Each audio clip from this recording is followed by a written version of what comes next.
Welcome, everyone, to the third installment of the Canton Business Building Bridges series sponsored by the Canton Chamber University. We're really thrilled today to have representatives from the Black and Hispanic community with us. We have Gwendolyn and Jessica, and I'll let them introduce themselves in just a minute. I'm Pamela Batcho. I'm the Membership and Community Engagement Director with the Canton Chamber, and it's my honor and privilege to be the moderator for these discussions. I've learned so much. And in a minute, I'm going to explain something else that we learned collectively as a group that would have been important a couple minutes ago. But the purpose of this series is to unite the business sector with the diverse citizen population in Canton. You may ask why this is important. Well, we believe that all citizens and employees deserve to be seen and equally respected no matter their religious beliefs, national heritage, skin color, or native language. This relates to opportunities for shopping, housing, and religious observation time, plus much more, and we'll talk a little bit about that as well. Businesses may be missing opportunities to provide goods and services to community residents because they don't understand the buying habits of the diverse groups around holy days and celebrations. Businesses are being encouraged to welcome visitors by acknowledging their holidays and also to accommodate employee needs during worship and times of celebration. It's our goal that both businesses and individuals will benefit from the mutual education provided by this series. So this is the third in the series. Our fourth, fifth, and sixth series are coming up. There is a change to the panel members for the May and June series. May will be the Hindu and Jewish communities represented, and June will be the Christian and Asian Pacific Island American communities present. When we first planned this series, we did not know that we had the Jewish participants scheduled for a day that is a day of observation and obligation for them. So May is not the day that they're going to be participating with us. We moved them until June. We moved them from June until May, my apologies. So we're not without need for learning in all of this as well. But today our panel discussion will focus on the Black and Hispanic communities. And representing both of these communities are engaged individuals who are involved in the communities. They have diverse backgrounds and also experiences from our own. We want to allow them to discuss their individual group holy days, celebrations, and observations, as well as to talk about their personal experiences when living, doing business, and working in Canton.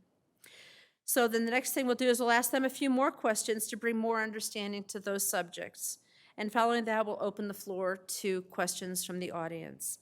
So if you have a question for the panel or a comment about your experience in the community, we welcome you to come up to the microphone on either end so that it can be recorded appropriately and everyone can hear.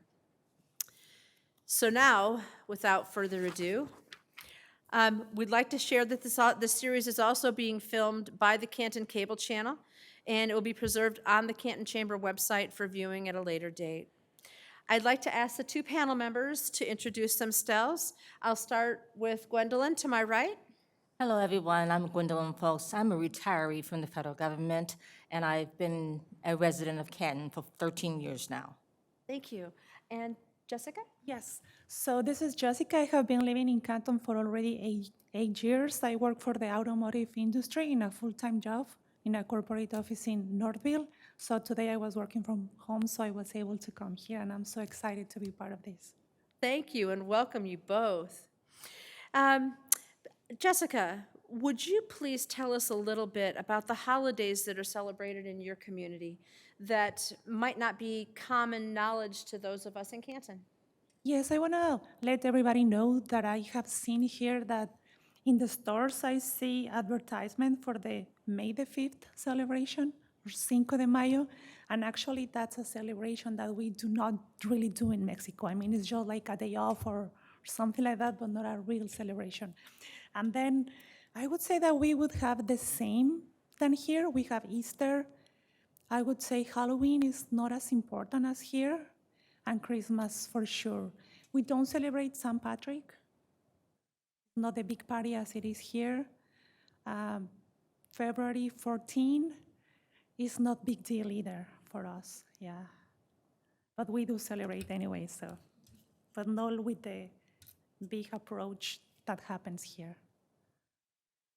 So Jessica, are there other opportunities throughout the year for times of religious or historic celebration or observation that the Hispanic community might participate in? Religious talking, the most important for the religious is for sure the Easter, and it usually happens on the Friday of the first week, that it's the Holy Friday. I think that's one of the most important. And other than that, in Christmas is usually we're celebrating the birth of Jesus, not specifically focused on Santa Claus or something. And other than that, I would say those. So would it be safe to say that for your experience, the holidays you traditionally follow are the same as those of the Christian faith? Yes, correct. Okay. Yeah, I agree. Okay, awesome. And Gwendolyn, would you share a little bit with us? Yes, the holidays that I think are very important to African Americans are Juneteenth. I believe that was enacted into federal law in June 2022, and it falls on, I think, June 19th, as well as Martin Luther King's birthday, traditionally celebrated right around January 15th. Those are special holidays. Of course, there's other holidays that are more Christian, like Easter and Christmas. But Juneteenth and Martin Luther King's birthdays, those are the ones that most of us celebrate. So is Kwanzaa a big celebration in this area or community, or is that in certain parts of the country, or maybe? I think that, yes, a lot of African Americans do celebrate Kwanzaa, and thank you for that. And I usually don't celebrate Kwanzaa, but it's typically between Christmas and New Year's Day. Yes, they do celebrate Kwanzaa. So for Juneteenth, Martin Luther King Jr.'s birthday, or Kwanzaa, are there any specific traditions that you might partake in, such as eating certain foods? Or is there a traditional gift-giving type celebration that might be a little bit different that we might want to know about? I don't know much about Kwanzaa because I rarely celebrate Kwanzaa, but there is, since it's around Christmas, I do believe that one of those days of Kwanzaa, there is gift giving. Now, for Martin Luther King's birthday, it's typically attending the different programs and ceremonies, as well as Juneteenth. Like last year, I went down to the, Avenue of Fashion. There may have been a celebration in Canton, but I don't think I was aware of it at the time. But we definitely celebrate, but with Martin Luther King's birthday, as well as, what was the other holiday? Juneteenth? Juneteenth. I don't think there's a lot of gift giving. It's just a time of celebration. Okay, so if you were to feel seen and valued in the community, when you went into a business, whether it's a restaurant or retail location, anything like that, how would you feel valued as a customer coming in to purchase things for your celebrations? Okay, for Juneteenth, I would like to see more paraphernalia indicative of that day. For example, when I went down to the Eastern Market last year, there was lots of T-shirts. Those T-shirts could be in the stores in Canton. I'm sure they're pre-prepared. There could be a banner that says Happy Juneteenth. I mean, it's a federal holiday, it's a big deal. As well as Martin Luther King's birthday. The ceremony, I believe, occurs at the Cherry Hill, the village of Cherry Hill, which is great. But there could be Martin Luther King items on sale, like a calendar or something, or even little medals or something. So what if they're for sale? It's just nice to have something that says, we thought about you. We remember as well. Wonderful. Now, Kwanzaa, I'm not sure, because I think that's, if I'm not mistaken, that's also a Muslim holiday. Can someone speak to that? I'm just not sure about cannot. Kwanzaa. Okay, No. let's,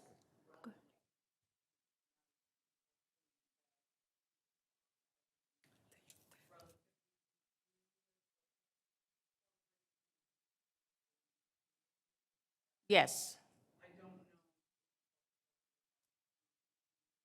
I can't remember. Yeah, That's but okay. I've It's only one thing that we celebrated Kwanzaa can, one time. we can Yes. learn from that maybe in our next series.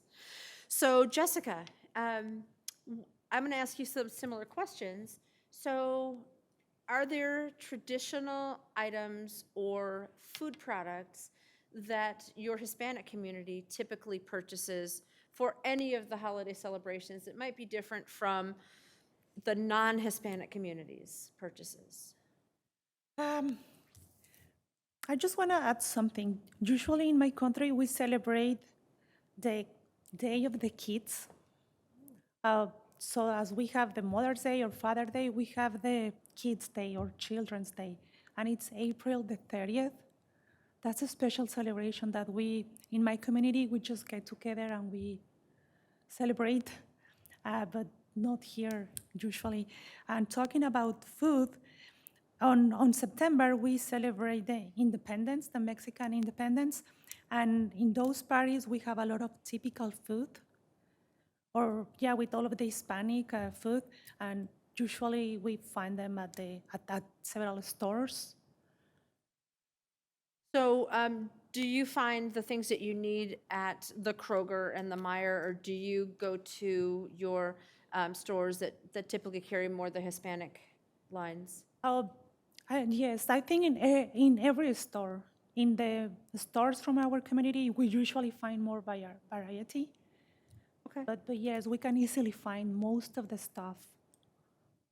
Yeah. okay. We have a specific brands that we find in those stores or even in the Hispanic areas from the store. So we have, I would say, no issue. Okay. Meyer has a broader selection for that, I would say. Oh, okay. Wonderful. Yeah. So when you're in the community and out shopping or preparing for the holidays, are there things that you would like to, especially, I think me growing up here in this area, every day was kind of Kids' Day. So, yeah, so is there a way that the businesses could welcome you for maybe your Mexican Independence Day? Yeah. How could we get that information out to them so that they could have something on the door, celebrating Mexican Independence Day or? I would say all of the stuff that they sell for May the 5th, everything that is related to the Mexican, if they keep it Oh, for okay. September, when it's the real celebration, that would be awesome. Sometimes when I remember I get the stuff in February, if I forget it, I have problems by September to get that stuff. And maybe the colors, the red plates, green table covers, everything about the colors of the flag, red, green, and white by September, it could be nice, for example. So Mexican Independence Day, is that on the same day in September every year? Every year, yeah. Yeah. It doesn't matter which Okay, weekday it is. It's the 15th. September 15th, Yeah. okay. So, yeah. That's wonderful. I learned in our last session that many holidays in some cultures are dictated by the cycle of the moon. So, for example, Ramadan, the last day of Ramadan, Eid, is actually today. And they didn't know that until earlier this week, until they knew exactly what cycle the moon would be in. So they couldn't call the official day. It's easier to have a date that we can wrap around it, I think. Yeah, that makes easier, yeah. Wonderful. Even, for Wonderful. example, the Mother's Day in Mexico is always the 10th of May. It doesn't matter if it's Monday or Wednesday. Oh, interesting. Yeah. And sorry to interrupt, and for the Father's Day, yeah, it has to be the second or the third Sunday of June. Yeah, that's the only one that is kept on a specific It's a big weekend. day. Yeah. Okay. Wonderful. Well, that was good information. Did you have anything else that came to mind while? Yes, I we were talking? did. A few things that I find that when I go to the festivals to eat, they have things like macaroni and cheese, they have fried chicken, ice cream. That was in the summertime on Juneteenth celebration. Yes, Okay. that was when I was on the Avenue of Fashion as well as at the Eastern Market downtown Detroit. Yes. Wonderful, wonderful. So, I don't know that there's anything more that we could say necessarily about the buying habits, because they tend to be, typically what we're accustomed to here. So when you go into a store, how are you perceived? Are you embraced? Are you greeted? Do you feel welcome shopping in Canton? I'll start with you, Gwendolyn. Sometimes, that's the response. I have been in, I don't want to single any businesses out, but I've been in some businesses where when I come in, they go the other way. The patrons will go, not the patrons, but the store owners or those working in the store would go the other way. Yet when someone who is a different ethnicity, I've stood back and watched, they come in and they're greeted warmly and, "Can I help you?" And then, of course, there are other businesses when I come in automatically, like Kohl's, for example. "Can I help you?" I'm a frequent shopper at Kohl's, so. And it always surprises me that when I come in, sometimes it goes the other way. Exactly one of the reasons why we wanted to have this discussion, because we all have the right to feel seen and respected. How about you, Jessica? Well, I would say that I am usually welcome in the stores, and I receive the hello, how are you, welcome. I feel Okay, well received when I go to the stores. I have a good feeling. okay. That's good. So, you're an employee, a previous employee of the government, Yes, I was. and you're an employee in industry. Correct. So, how do you feel seen as an employee as part of your community? I'll start with you, Jessica. Oh, I feel really welcome, and actually in the company that I work, there are too many people from my country and actually from overseas.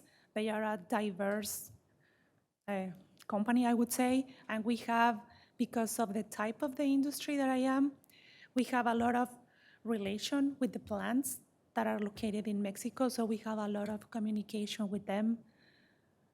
So did I reply your question? You did, you did. It Okay. sounds like your ethnicity of identification is valued at your company. I would say yes, and I can tell and I can see that all of the supervisors are really happy with the job that we do, and we are like a good team, Good. actually, yeah.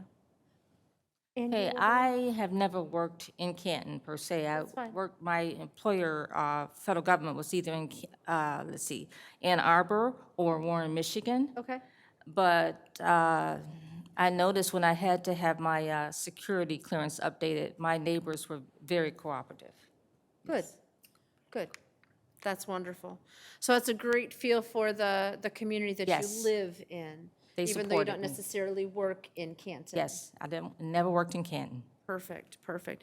So had there ever been any times when you would have chosen to have, well, Martin Luther King Jr. Day is a holiday for federal government, I believe. Yes. So prior to that, or is there any other holiday that you would have liked to have had the opportunity to take time off and observe it as a holiday that you wouldn't necessarily have been paid for, that your employers didn't allow you that time?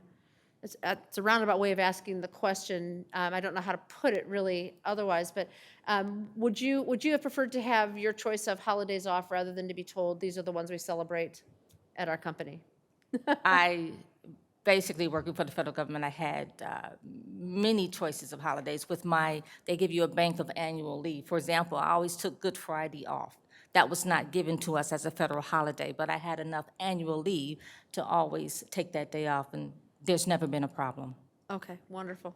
So I guess that's one good way around it, to give everyone just a pool, or a pool of paid time off. Yes. And they can use that how they choose. How about you, Jessica? Is there anything that you would have encountered where you would have rather had one holiday off than another?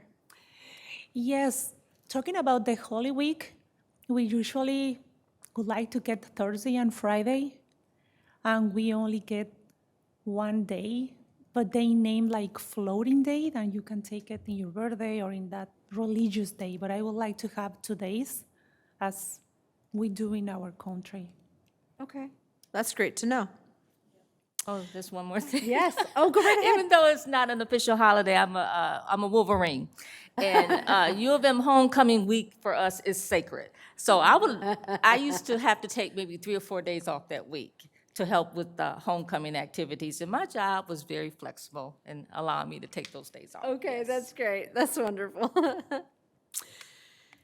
So have you encountered any challenges as an employee where you felt singled out or not taken as seriously because of some of the requests that you made, or not just around holidays, but how has your employment been affected by your culture? We'll start with you, Jessica.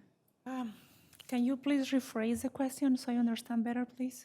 I'm wondering if you felt treated equally and valued equally. Obviously, we already covered that for you. But were there ever any times when you felt like you were being treated differently and not necessarily in a positive way?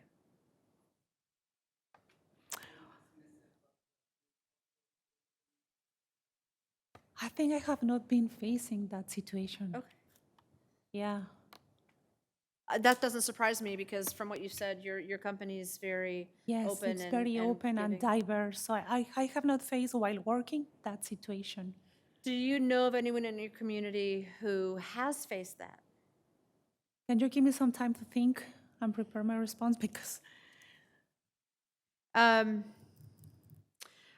would think that maybe they were treated differently because they were not the same skin color or religion as someone else they worked with, or an employer, a supervisor. and actually now it's coming to my mind. My husband was dropping a package in this week, and he was facing the situation that the customer in front of him was an American person and was treated so nicely, and it was his turn. He was not receiving the same type of treatment, the type of relation, so he was not very happy with the service, and he just got, there you go, there, like in a not good way. That's what I know, that maybe more people in my community has been facing that, like maybe, yeah, because we're seeing different sometimes.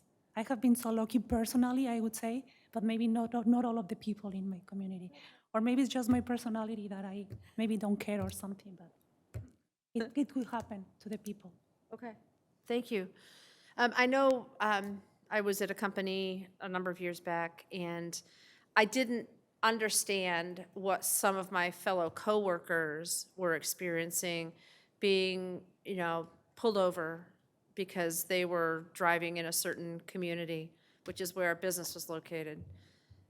They were followed in stores because of, how they presented themselves. And I haven't experienced that, and I guess I'm glad, but in some ways, I wish I would, because I think I would be even more understanding. So that's kind of where we're trying to go with this. And Gwendolyn, you seem to acknowledge some experience or knowledge of that as well. Unfortunately, yes. As I mentioned, I work for the federal government, but it was in Ann Arbor or Warren, Michigan. And many times, I was the only one of my particular ethnicity on the job. And as a member of the protected class, as defined by the Civil Rights Act of 1964 as amended, I would have to go into my manager's office and have several closed-door discussions about the way I was being treated, not only by management, but by employees. And it's an unfortunate situation, but it's real. It's still happening. But that did not occur in Canton, as I mentioned. Okay. The only incident I had in Canton was when I decided to move from Southfield, Michigan to Canton. My Chase was going to finance my loan, and I had all the requisite qualifications, credit score, 20% down payment. 6 weeks into the loan for my existing house, Chase said, "Oh, no, we can't finance you." And I asked my mortgage representative from Chase Bank, "What's the problem?" And he hesitated. And then I asked him again, "Are they redlining?" He said, "Yes, they are," which Do you was define unfortunate. redlining? They were trying to keep certain ethnicities out of Canton at that point in time. And that was 13 years ago in 2010.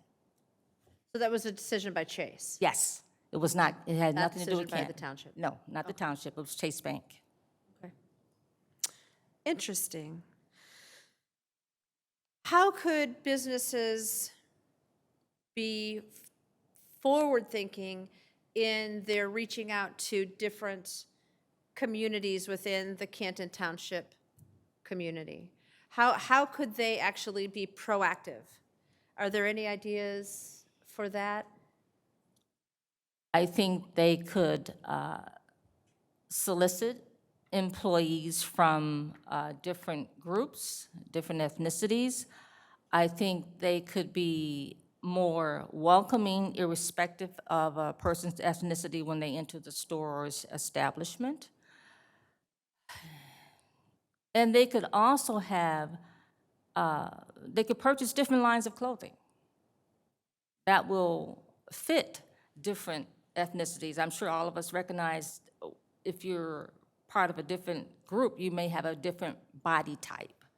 And I'm finding some stores just don't have it. I'm very tall, I'm like 5'10" for a woman. And I have to buy a lot of designer clothes to fit my body. And I would have to go to Westland, Macy's, but now that's gone, so I have to go to 12 Oaks to find clothes that are long enough. I notice now that Kohl's is getting more things that will fit. What I would recommend the business is just talk to the employees, or maybe when they are hiring. What I have been facing is that sometimes the employees do not understand the accent. And I have seen that not even with me, with other people from my community, that they, for example, if I want to say cheese stick and they don't understand cheese pie. So, and I think that maybe when people is more open mind, they can be more open to understand that we maybe some people do not understand English pretty well, or they need to talk slower, or maybe ask the question again. That would be one of my main recommendations, because that would be the challenging thing I think I have been facing. We have a lot of different dialects in Canton. Yeah, I bet. It's very diverse with our language. Yeah. So I can understand how that could be an issue if you're ordering food or something Yes, else. even on the phone is so Sure. bad. Even in McDonald's, for example, with the speaker, it's so hard that they understand when I'm trying to talk. When you see them in the window, it could be easier, but when the speaker is so hard. Just as an example. Number one, no cheese. Yeah, but maybe just that if the businesses could talk to their employees and make them aware of the situation. Great idea, great idea. Did you have anything else that you'd like to add? Anything from our conversation that might have sparked some thought? Yeah, maybe I could do another recommendation for the business owners. It's just that people in my community, I think that we don't like to talk too much. We just like to feel welcome, and then just like have the time to look around without feeling the push to be approached by the seller. Can I help you, can I help you, can I help you? Correct. Yeah, just one Yes. time, okay, welcome. If you need help, let me know. That's what I have seen. Because I would say maybe because of the language and accent, the same point around. So that would be another point from my side that I would like to add. Yeah. I don't know that anyone really likes a pushy salesperson. No. So it seems to be off-putting to me. I've turned around and left before because, yeah, there's a really fine line to being attentive and being obnoxious. I just Anything like else the from you? simple, "Can I help you?" when I come into a store. That's fine. If you need any help, just let me know, which is great. Yes. Right. Okay, wonderful. I don't think anyone likes being ignored. Yeah. Do we have any questions or comments? Could you come to the microphone, please? Or one end or the other? I can turn the mic around for you.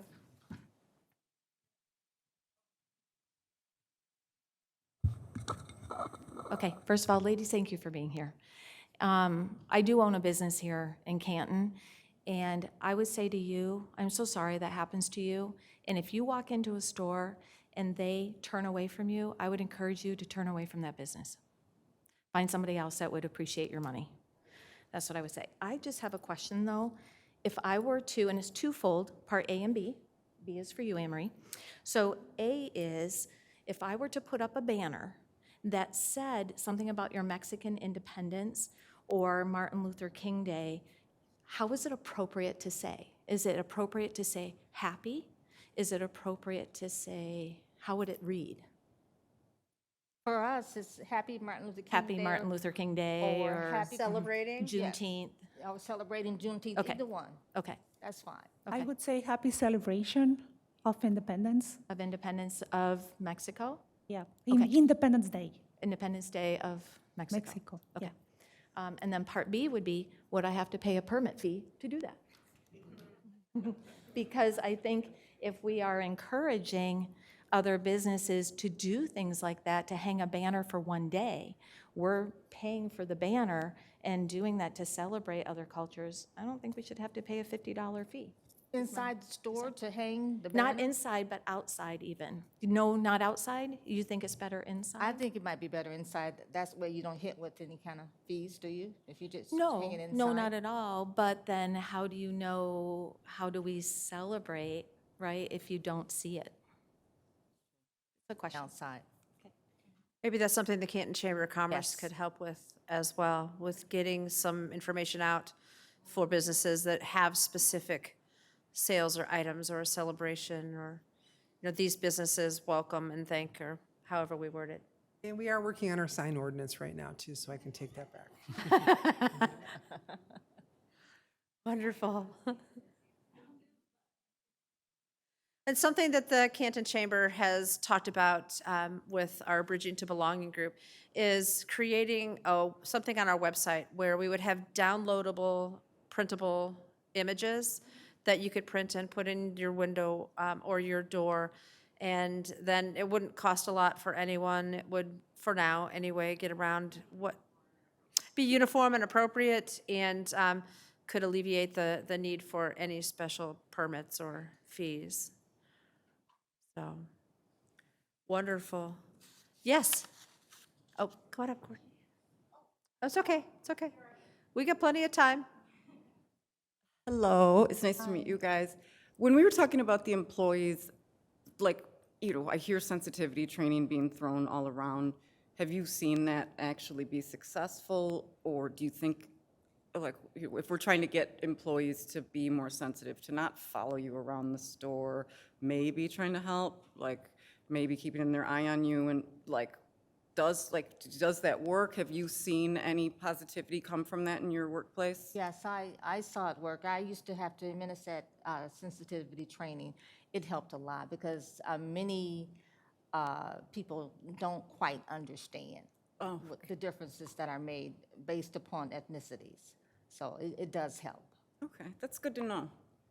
Thank you. Thanks.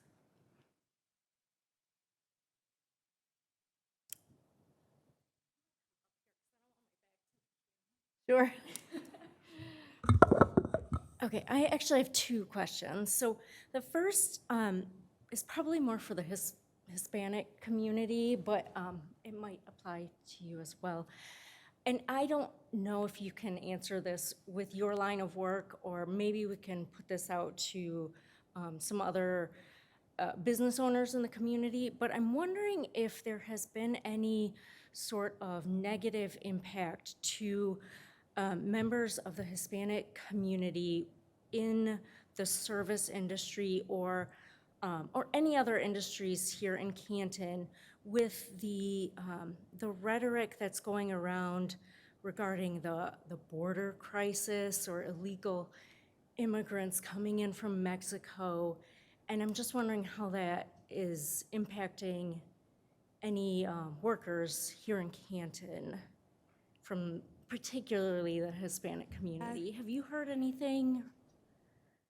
For sure, we know that that happens, but that happened.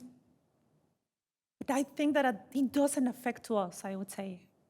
I mean, I don't know, people that like me, or I am here because maybe I had an education or maybe other opportunities that other people didn't have, and I know that some people have to do that, but it doesn't affect to us. Okay, is this, it's something that you kind of just, so it's always there, you know it's, you live with it, and, Yeah, it's always so sad to hear, so disappointing sometimes, but it doesn't affect us like a customers okay, here. so nothing particularly bad that's been happening recently to anyone in Canton that you know of? I have not heard Okay, anything. okay, No. great, good.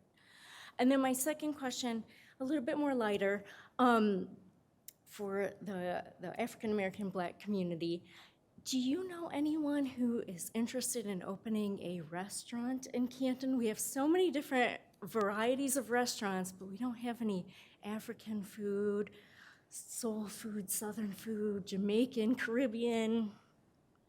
I don't I know would if love one. anyone, but when I read in the Canton Focus, maybe it was late last year, we only make up about 10%. And I can inquire, but I think with those demographics, highly unlikely. It's unfortunate. Love some of that food. Know anyone? Thank Send you. them over to Canton. Well, Canton Thank is you very definitely a much. food-focused community, trust me. So that's something that I'm sure would be welcomed. Are there any more questions or comments from the gallery? Anything else that you might have to add? I just hope this has been helpful. Well, thank you, ladies, both so much for being willing to speak. I know it's not easy for a lot of people to get up in front of even a small crowd and talk. It really kind of opens us up and makes us vulnerable, but everything that you've shared is wonderful. It's helping to communicate to our Canton community, businesses and residents, the great things that we have in Canton and how we can work together to be even greater. So this concludes this segment. Thank you again for coming here to join us today. And our next engagement in the Canton Business Building Bridges series is on May 16th at 1 o'clock in the afternoon, right here with the Hindu and Jewish community. Then the future events taking place in June at 1 o'clock, we have the Christian and the Asian Pacific Islander American community, as well as July 18th, which will be our culmination for this series, and we're calling it Learning and Moving Forward. It's going to be a panel discussion where we'd love to have our community members present to find out where else we could take this conversation. We've already been approached by a couple of different industries to bring it to them because they see issues within their employees, within their leadership team, and so I think that we are making strides. Yes. I just want to add one thing that I heard both Jessica and Gwendolyn say beforehand, is recognizing that every individual's experience is different, right? And so it's easy to ask questions like, does this happen in the community? But you only know what you know, right? So the best way for us really to know the community is to know more people in the community. So just the encouragement that we want to build more bridges, right? It's not just talk to one person, because we all have different perspectives and experiences, so. Yeah, this is just the start of the conversations, Yep. for sure. Thank you, Rachel. Well, thank you very much. If you'd like to be involved in any of the discussions in the future, please reach out to me. If you'd like to be a contributor to this series in any way, my email address is pbatcho, B-A-T-C-H-O, @cantonchamber.com. Thank you so much. Thank you. Thank you, ladies.